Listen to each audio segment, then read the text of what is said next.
শোনো শিফু, তোমার তোমার তোমার বয়সে অনেক পড়াশোনা করতাম। তাই নাকি? কিভাবে পড়াশোনা করতা শুনি? আমার কোনো বই ছিল না, গাছের পাতাতে লিখে লিখে পাতা ছিঁড়ে যেত। স্কুল ছিল মাত্র 599 কিলোমিটার দূরে।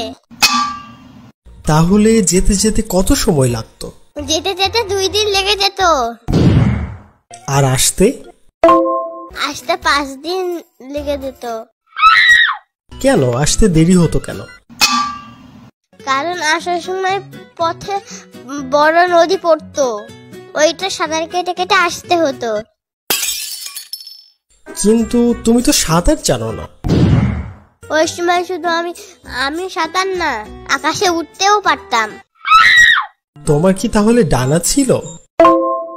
হ্যাঁ, অনেক বড় বড় ডানা ছিল আমার। তখন যদি থাকে তাহলে এখন কেন তোমার ডানা নাই?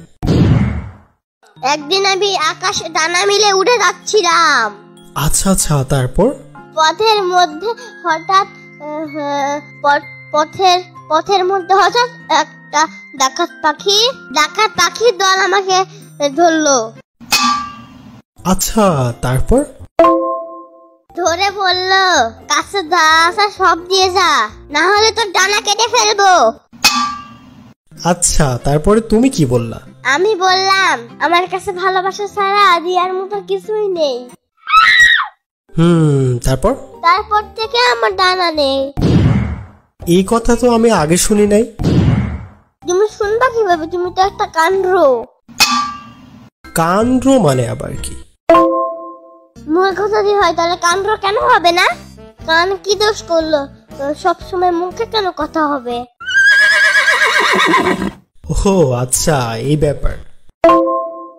তুমি তো অশিক্ষিত কি করে হলা? আমি এটাই বুঝতে পারলাম না।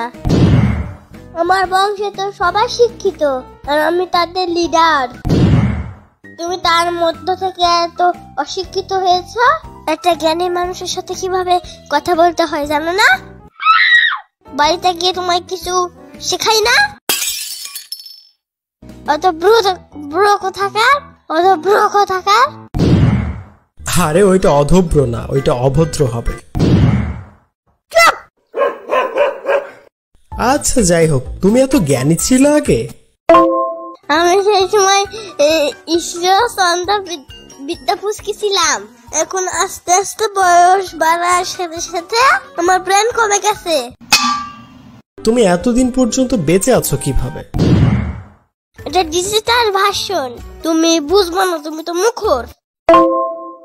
আরে ওইটা মূর্খ হবে, মুখর না। চুপ, টাকলা।